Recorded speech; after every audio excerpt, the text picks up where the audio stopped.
when you push through and realize how strong you are, you're also going to discover who your real friends are, who really loved you and who you really love. Because when things get rough, that's when your real friends and family are nearby and everybody else exits. And thirdly, you build an immunity to future challenges. You literally develop a pattern of being able to deal with anything because it's almost like your muscles have gotten stronger. Your mental, emotional, spiritual muscles have gotten stronger. And so we want to make this happen. And by the way, most people think a world without problems will make them happy. In fact, I've seen studies. I'm wondering what you guess. In North America, I don't know what it is in every country, but I just saw the study recently. In North America, they asked people two questions, US and Canada. They said, what is the greatest thing that could ever happen in your life? That was the first question. What do you think the number one answer was? The greatest thing that could happen in their life. I thought they'd say fall in love with the ideal person or something like that. No. Number one, winning the lottery. Winning the lottery. And ideally $100 million or more, right? And they asked them, number two, what is the most horrible thing? What would be the most disastrous thing? What would be the scariest thing? What would be the worst thing that ever happened to you? I mean, a lot of answers, but the number one answer was 60% plus people gave the answer, becoming a quadriplegic. Those are pretty extreme differences. Win the lottery, become a quadriplegic. So here's my question, because you're dealing with things in your life right now that I'm sure are stressful. It's just part of life, right? So here's my question. Which one of these people do you think is happier 3 years after the experience? After they win the lottery or after they become a quadriplegic, which one, we'll put it in the chat box, which one do you think is happier 3 years later? Jot it down real quick for me if you would. Put it down there so I can see it in the chat box. Go ahead, there you go. Okay, good. Now, almost all of you are saying the quadriplegic, and you're wrong. I trapped you. It's the obvious answer here, right? No, it's not the quadriplegic. But it's not the person that won the lottery either. Do you know what happens? Within 3 years, we have an emotional immune system. Within 3 years, if the person who has a quadriplegic is not put on drugs, that's the exception, the bottom line is they're both as happy as they were before it happened, because the quadriplegic now is excited about being able to move their finger. Like, there's awe, it's excitement, it's amazing. And the person made all this money and thought it was going to make them free. Now they're dealing with people trying to take their money, family members that are demanding it, the IRS is coming after it, people trying to manipulate them, and they eventually get back to where they were. So I want you to know, whatever you're dealing with, I hear you, I feel you, but you can solve it. The first thing is not to have the delusion the problems are going to go away. Here's the goal: get a better quality of problem, right? Apple computers try to, deal with a problem. They were going bankrupt. And then they came up with iTunes and the iPod. And it was so successful, it created a new problem. They didn't have enough of them, and people were mad. Distributors are mad. So then they went to China and made them faster and cheaper. And then people were mad because they scratched, and they got $100 million lawsuit against them. But that was a quality problem for a business that now is doing $2 billion in music sales. What my life is focused on is helping people really to experience what I consider to be an extraordinary life, which would be life on your terms, not mine. So for some people, that's 3 beautiful children. For someone else, it's building $1 billion business. For someone else, it's writing beautiful poetry. And then what we want to do is uncover what is it that's preventing you from having life that way now, and make the shifts in whatever that is. Sometimes it's the lack of strategy, right? You're just not sure how. But more often, there's a psychological component. There's the fear of failure. There's the sense of uncertainty, like I don't know where to start, so I don't start. There's so many elements that are there. And when people go through Date with Destiny, what they're really doing, they're not going there to just deal with trauma. But I pick those people specifically because I want to find some extreme examples. There are plenty of other examples, because if you see a extreme example, you go, man, if they could turn that around, I can do this. I used to do a seminar called You Have No Problems. And I would bring in literally a dozen people that were blinded, that lost arms or legs, all their family was murdered. But I picked them because these people were truly happy. And I would use this extreme example because then by the end of the conversation, by the end of the night, you're going, I have no problems, right? I mean, if these people can be happy, there's no excuse for me. So in the event, we walk you through to figure out what is it that's controlling every thought, every feeling, every emotion of your life, literally. And what's controlling it are your beliefs, your values, and your rules. And most of us didn't consciously create those. So what we really do here is we show you how to decide what's great so you don't throw out what's already great, and what needs to be improved. And then we wire that into our bodies so that if you can imagine, most people want things that are in conflict. They want to make $1 billion and sleep till noon. They want to make everybody happy and they want to tell the truth. Those things don't always go together really well, right? So what we really do is show people how to align themselves so they're pulled towards what they want instead of how to push so hard. You wear out when you try to push yourself. No matter how much willpower you have, there's only so much, even if you have a lot. And so you want to make it so it's not willpower. When you're pulled to do something, it gives you energy. When you push to do something, you expend energy and you kind of burn out. So that's what we do. But David Dusty, we just use this as an example because it was intimate, but many people come to unleash the power within. That's that most people go to. It's really, inexpensive by comparison. You can go there for, like $595, and you get a special or something on it, depending on where you're sitting in the room. But it's 4 days of total immersion. And again, we have people from every walk of life. The events are usually 8,000 to 10,000 people.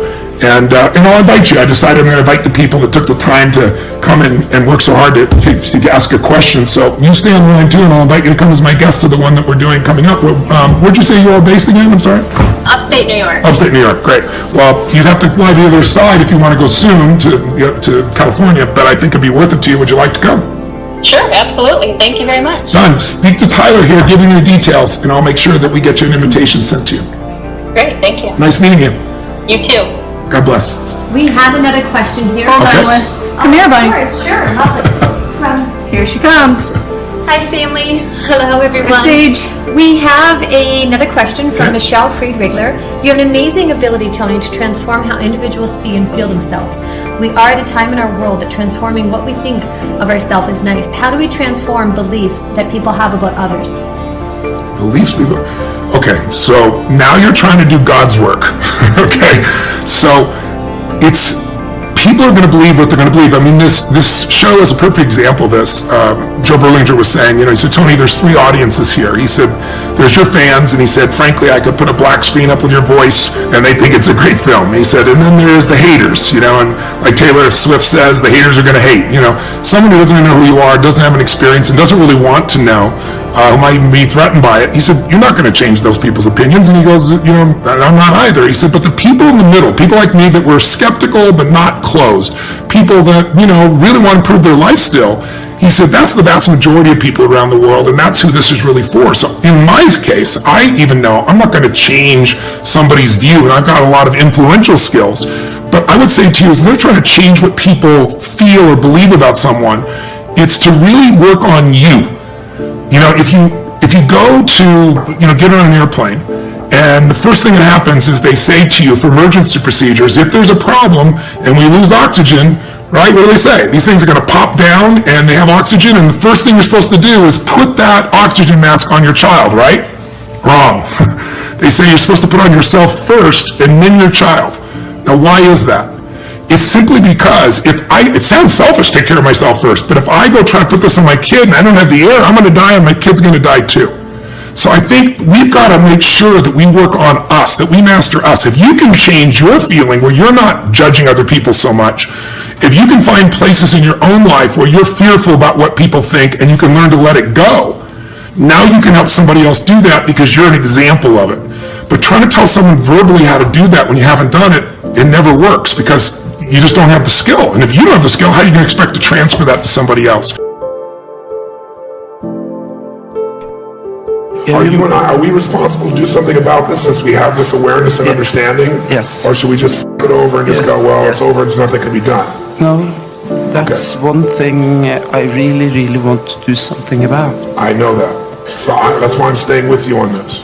Because there are about 20 other things I need to do, and it's changing the time frame, but I think this is too important. I think this is more important than what we were going to do in some ways. I know it's more important for them.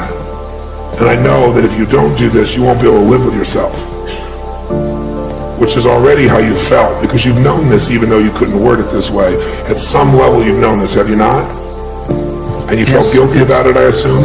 Yes. Yeah. Now, can I just tell you something?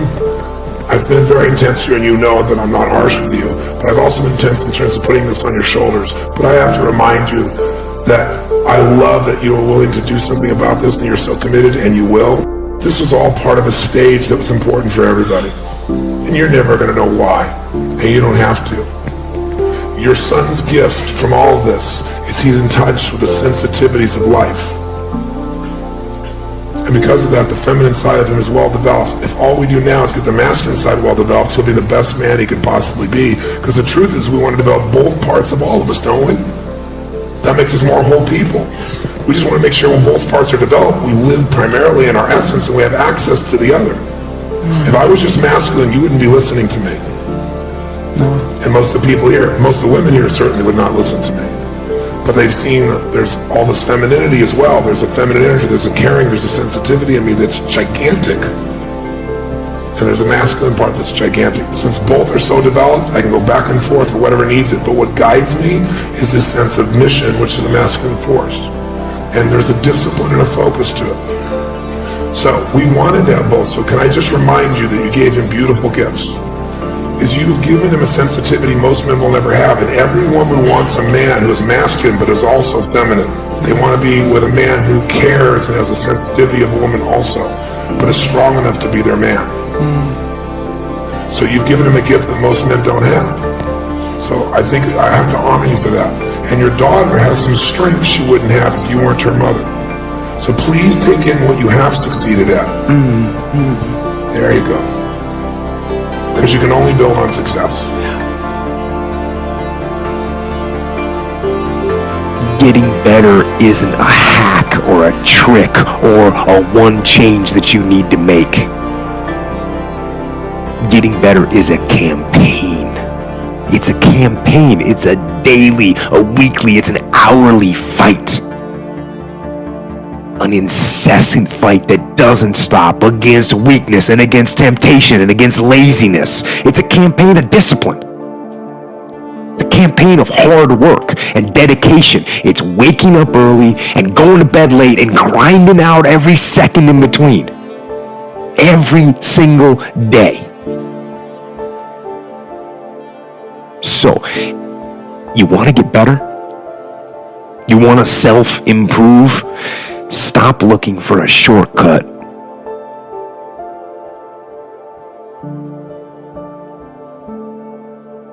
Rule 4. Compare yourself to who you were yesterday and not to who someone else is today.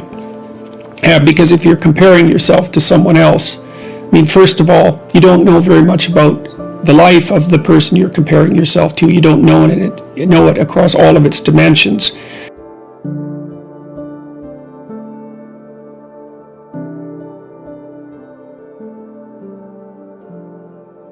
I'm going to get right into the first rule, which is leader, lead thyself.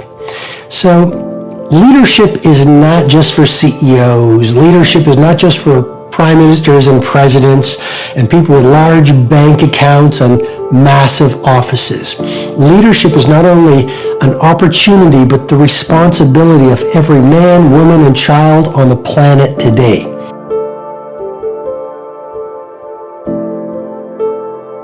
And I can't compete with these guys. I have the complexion of rejection.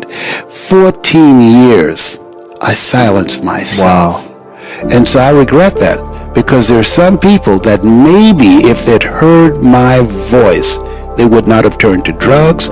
If they'd heard my voice, their lives would have taken a different direction. And I can't get those 14 years back. That haunts me, and I think that drives me when I speak with such energy. I'm trying to make up for that time, but I can't. Yeah, and if jiu-jitsu's not your thing, whatever the your thing is, just go and do it. Just force yourself to do it. And if you feel like because you ate lunch, then your lunch was, filled with bullshit, well then, hey dummy, don't eat lunch tomorrow. Tomorrow try a nice salad. Yeah. Try a salad with some salmon and see how you feel then. You're like, hey, I feel way better today at 6 o'clock. Duh. Yeah. Now your decision making will be better. People don't understand how significant it is. Like all these little decisions, those are that's the path for the rest of your existence on earth.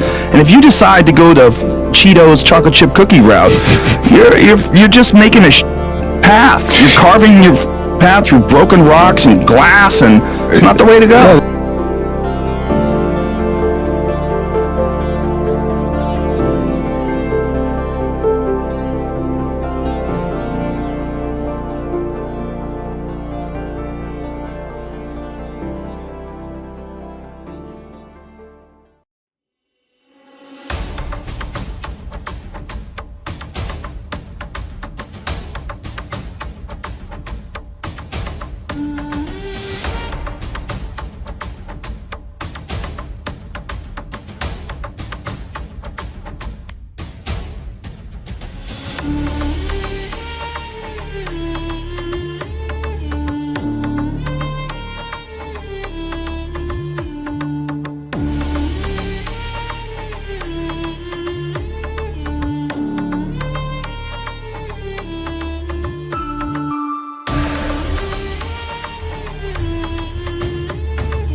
kiếp đây thôi đâu quan tâm gì chuyện đời. Thế mà lại ngâm tương tư ông tầm bà mút xe tơ đêm nằm trộm nhớ mơ mơ về ai. Thì ra anh yêu rồi từ ánh mắt nụ cười từ đôi môi gọi em ngơi sao xuyến lòng anh.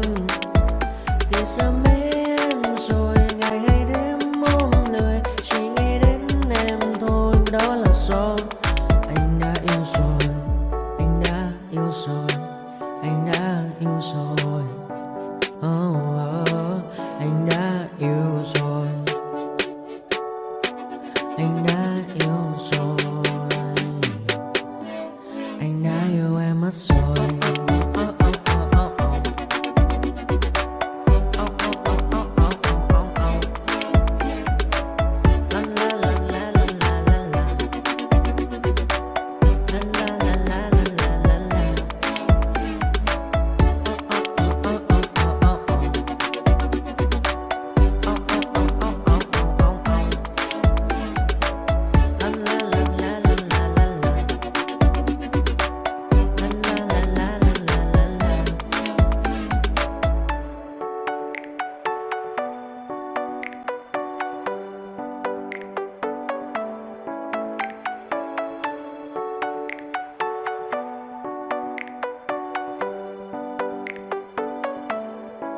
Anh hay mơ mộng mình thứ xa xôi, không màng về tình ái muôn nơi, sống trọn là trọn kiếp đây thôi đâu quan tâm gì chuyện đời. Thế mà lại nằm tương tư ông tầm bà mút xe tơ đêm nằm trộm nhớ mơ mơ về ai. Thì ra anh yêu rồi từ ánh mắt nụ cười từ đôi môi gọi em mơ sao xuyến lòng anh. Thì ra mê em rồi ngày hay đêm ôm lời chỉ nghĩ đến em thôi, đó là do anh đã yêu rồi, anh đã yêu rồi, anh đã yêu rồi. Anh đã yêu rồi, anh đã yêu rồi, anh đã yêu em mất rồi.